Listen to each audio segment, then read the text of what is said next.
同学，大家早！又到我们最喜欢的国语课时间喽！现在请各位同学一起告诉老师，今天所要上的单元是什么呢？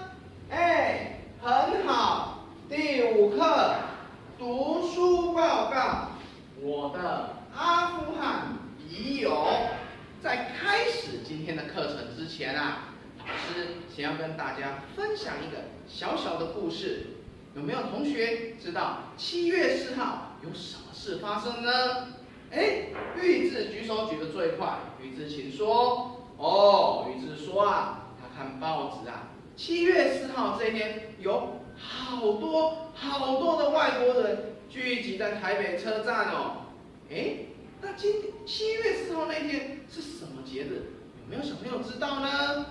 大家都不知道。好，现在老师来跟大家说明，7月4号这一天啊，是回教的开斋节。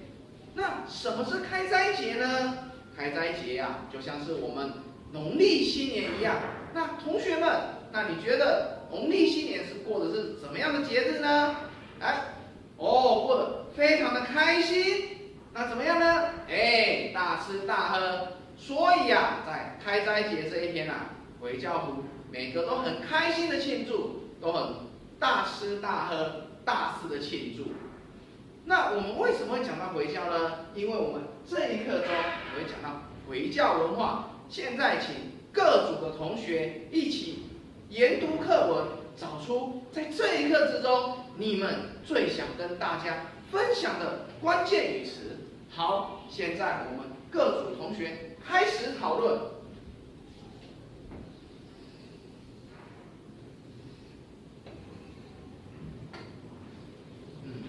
第一组的小朋友讨论的非常热烈，但是请记得怎么样呢？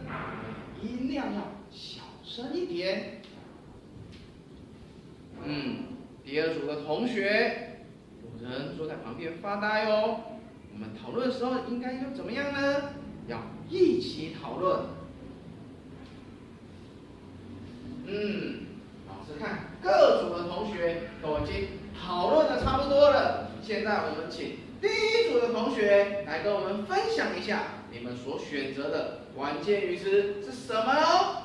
好，第一组的同学啊，他们说他们选择的关键语词是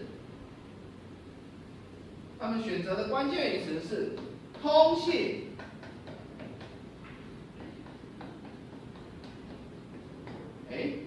那请第一组跟我们分享一下，为什么你们会选择通信呢？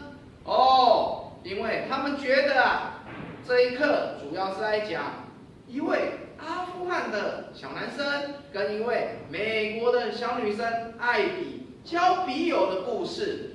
好，那老师问各位同学，你们有没有交笔友的经验呢？怎么大家都摇摇头呢？还记得我们在去年年底的时候，曾经写信给圣诞老公公啊。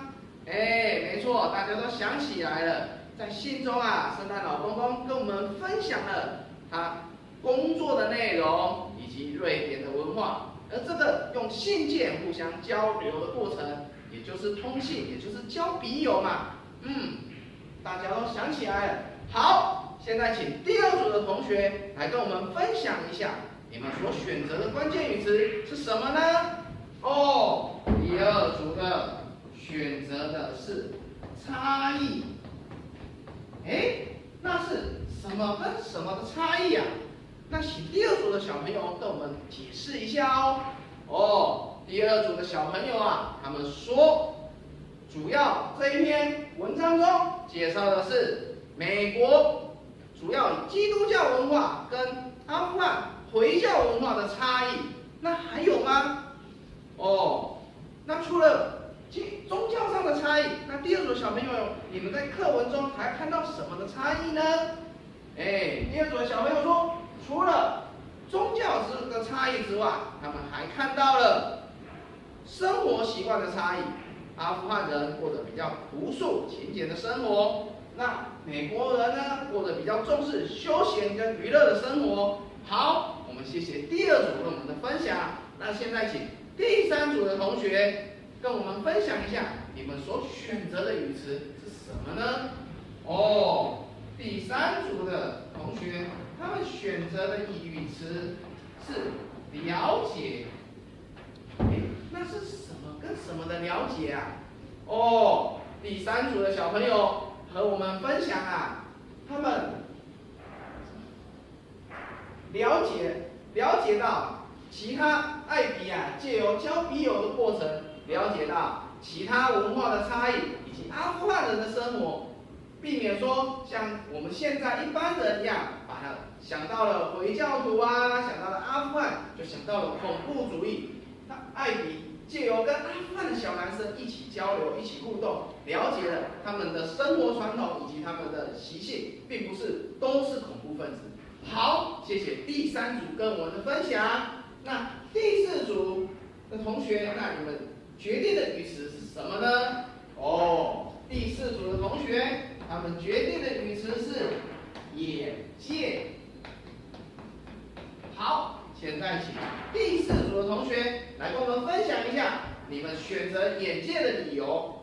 哦，第4组的同学啊，他们说爱笔啊，借由交笔友的过程啊，了解了外国的文化以及外国的传统，所以啊，打开了爱笔的眼界。谢谢第4组的小朋友跟我们的分享。那老师来问问大家哦，那这样子之后，爱笔还有再继续写信跟阿富汗的小男生做笔友吗？来，荣甫举手，来，荣甫请说说看。哦，荣甫告诉我们啊，因为啊，阿富汗的小男生被当地的塔利班士兵恐吓了，所以阿富汗的小男生不敢继续写信了。那艾比呢？艾比呀，因为周遭的邻居以及家长们的反对，所以啊，艾比也停止了这个有意义的活动。那各位同学，你们觉得这样子可惜吗？哦，没错，觉得减少了彼此了解啊，这是相当可惜的。好，那我们老师来帮大家统整一下我们今天课文小转盘的内容。首先啊，两位，一个小男生跟小女生借由通信啊，知道了彼此的差异，然后增进了互相的了解，而且他们也开拓了彼此的眼界。那么这一课最想告诉我们的是什么呢？各位同学，你们觉得在这一课中，我们要用什么样的字做这一课的总结呢？来，明星，请说说看。哦，明星说啊，要尊重各位的文化不同、文化差异。好，所以啊，明星总结的非常的好。所以在这一课中啊，我们最重要的是要了解彼此的文化差异，尊重彼此的文化差异。好，接下来啊，老师要进行一个小小的活动，就是作为今天的回家作业。这个作业名称就是我们之前所练习的9宫格短文。我们在这一课中啊，我们已经找出了我们的关键语词，有4个，那还剩下几个呢？没错，还剩下5个。老师啊，希望各位同学回家的时候能够翻翻课本，把剩下的5个关键语词自己找出来，然后利用这些关键语词来完成今天的作业。那我们今天的课程就上到这里结束。如果还有问题的话，欢迎下课的时间来跟老师一起讨论哦。我们今天的课就上到这里，我们下课。